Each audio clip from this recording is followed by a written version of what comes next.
Le Canadien perd encore une fois les services d'un de ses défenseurs piliers en Jaroslav Spacek qui s'ajoute à la déjà très longue liste de blessures que le Canadien possède.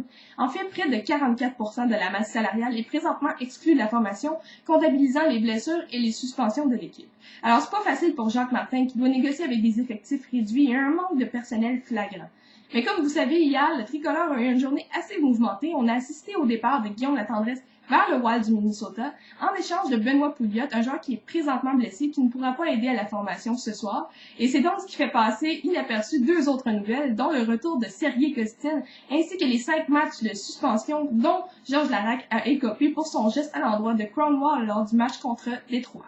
Alors ça, c'est les nouvelles du jour hier. Imaginez comme le Canadien joue avec la pression ce soir, et c'est quand même assez vu au début de la première période, en fait, jusqu'à ce que Mike Camilleri vienne en profiter pour marquer le premier des siens, ça allait pas bien. En fait, si Mike Camilleri a marqué, c'est plutôt d'une façon chanceuse, parce que Mathieu Garon a été surtout surpris par le tir, plus qu'un tir de qualité. En fait, c'était vraiment un tir bénin, il faut l'avouer.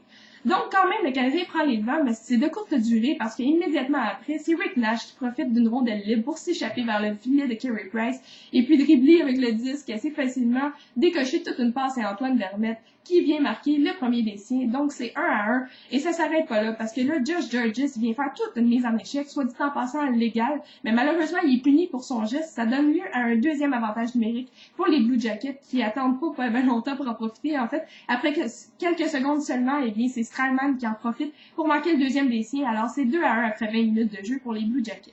En deuxième, le Canadien travaille pas vraiment mieux. En fait, les 5 premières minutes sont désastreuses. Il y a aussi Paul Mara qui écope d'une pénalité pour accrochage. Et là, il place son équipe dans l'eau chaude. Mais malgré tout, là, c'était au tour de Carey Price de sauver les meubles.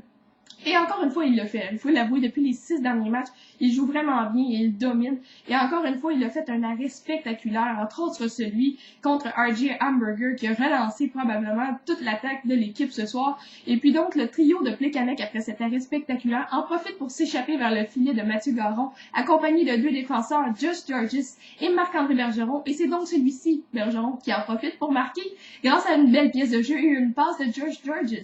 Alors, c'est le deuxième du Canadien, marqué par Marc-André Bergeron. Alors pourquoi pas? On s'attendait peut-être à une remontée du Canadien, mais immédiatement après, Travis Moen est malheureusement chassé pour sa riposte à l'endroit du double échec qu'il venait de recevoir contre Rick Nash, si je me trompe pas.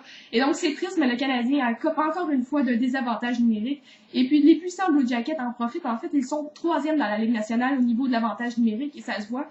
Encore une fois, c'est Antoine Vermette qui vient marquer son 2e de la soirée. C'est malheureux pour le Canadien qui travaillait bien, mais qui le retraite encore une fois au vestiaire avec un déficit d'un but. En 3e période, c'est une toute autre histoire pour le Canadien qui semble transformé. En fait, il commence la période avec l'avantage d'un homme, mais ne réussissent pas à en profiter malheureusement. Mais c'est quelques instants plus tard que Glenn Metropolite fait un deuxième, même un 3e effort et vient marquer son 5e de la saison. Et là, ça va bien pour le Canadien qui semble en feu, c'est 3-3. Et là, tous les espoirs sont permis.